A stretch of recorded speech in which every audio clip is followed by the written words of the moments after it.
Alors bonjour chers Cunibos, j'espère que vous allez super bien, j'espère que tout se passe excellemment bien dans vos différents cheptels. Alors aujourd'hui je vais vous présenter mon nouvel logiciel de gestion d'une exploitation vivrière.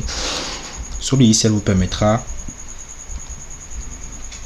de bien gérer votre exploitation de production agricole.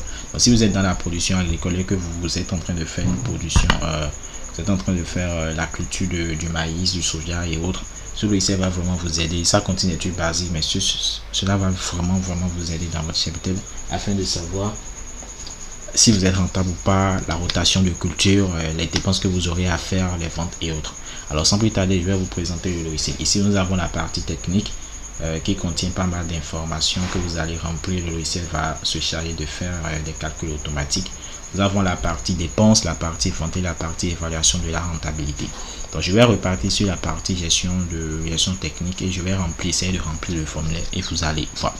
Ici vous avez la date d'enregistrement de vos données. Donc si vous mettez la date d'enregistrement, si c'est aujourd'hui, vous mettez la date d'aujourd'hui, si c'est plus tard, vous mettez la date quand même. Mais là, vous devez mettre une date d'enregistrement pour avoir un suivi carrément de vos données. Donc moi je mets par exemple la date de 3/2023.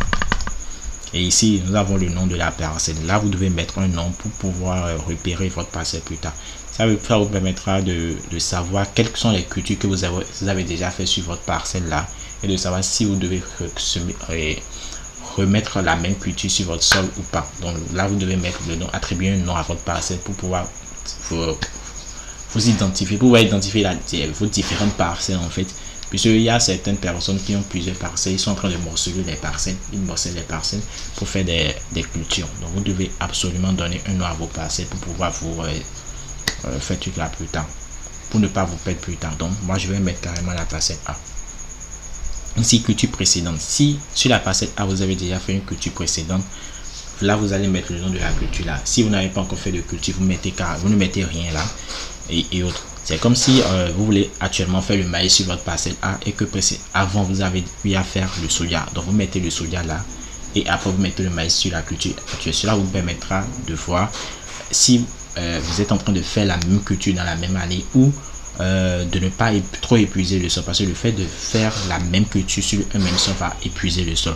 Donc il faut aussi faire la rotation de culture, parce qu'il y a certaines cultures qui apportent des éléments nutritifs au sol et autres, comme les légumineuses comme l'arachide et autres qui apportent de l'azote et autres. Donc vous comprenez un peu, qui fertilise aussi le sol. Donc vous devez faire la rotation de culture. Donc cette partie est très importante pour vous. Donc la culture précédente, moi je peux mettre le maïs qui est une légumineuse, et la culture actuelle je vais mettre le soja qui est pour la culture précédente, et pour la culture actuelle je mets le maïs. Alors pour la variété du maïs, nous avons plusieurs variétés. Nous avons le maïs sucré, le maïs dentelé, le maïs popcorn et tout.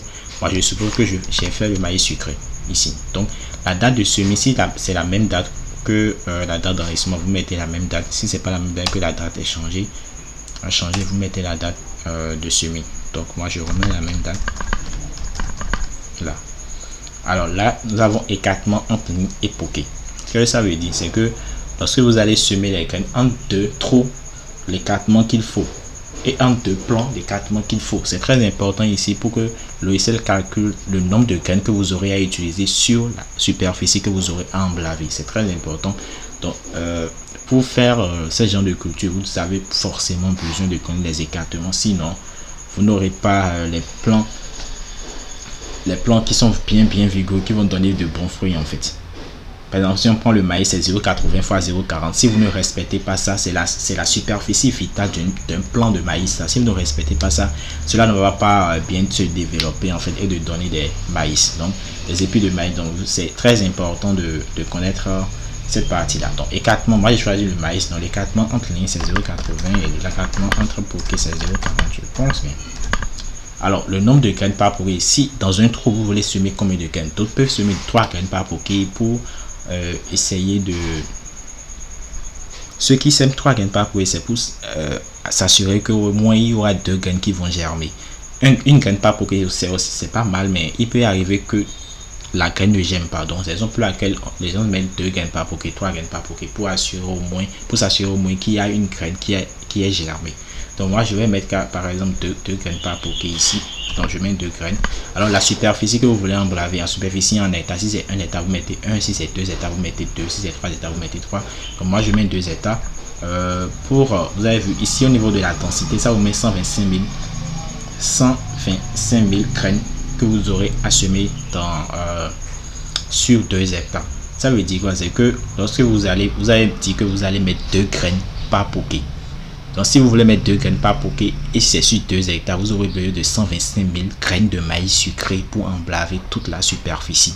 C'est-à-dire la superficie qui est 2 hectares. C'est ce que ça veut dire. Donc ici, nous allons revenir sur la partie traitement phytosanitaire. Si vous avez fait des traitements, vous mettez la date de traitement ici. Et si vous mettez le produit que vous avez utilisé pour faire le traitement. Donc ici, nous avons la quantité récoltée qui est en tonnes. Lorsque le cycle de production du maïs est terminé là, et vous avez fait la récolte, vous mettez là la quantité que vous avez récoltée en tonnes.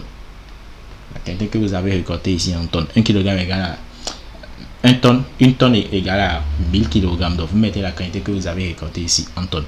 Si c'est 2 tonnes, vous mettez 2. Si c'est 3 tonnes, vous mettez 3 et tout. Et ici, ça va vous calculer automatiquement le rendement que vous avez eu sur votre superficie. Et qui donne 1 tonne par hectare que vous avez eu sur votre superficie. Donc ça, c'est des calculs automatiques que le logiciel vous permet de faire automatiquement. Et cela vous aiderait beaucoup dans votre cheptel.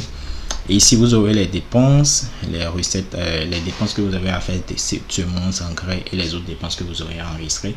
Ici, nous avons les ventes qui contiennent les récoltes et les autres ventes que vous aurez à faire sur la même parcelle. Et ici, ça va vous calculer l'évaluation de la rentabilité, c'est-à-dire de recettes moins dépenses, ça va vous dégager la marge bénéficiaire et vous allez savoir si vous êtes rentable dans votre production ou pas. Alors voilà un peu ce que contient le logiciel de gestion d'une exploitation vivrière. J'espère que cela vous plaira beaucoup et si vous êtes intéressé, allez dans la partie description, vous aurez un lien pour nous contacter directement afin d'avoir le logiciel. Alors à très bientôt et ciao.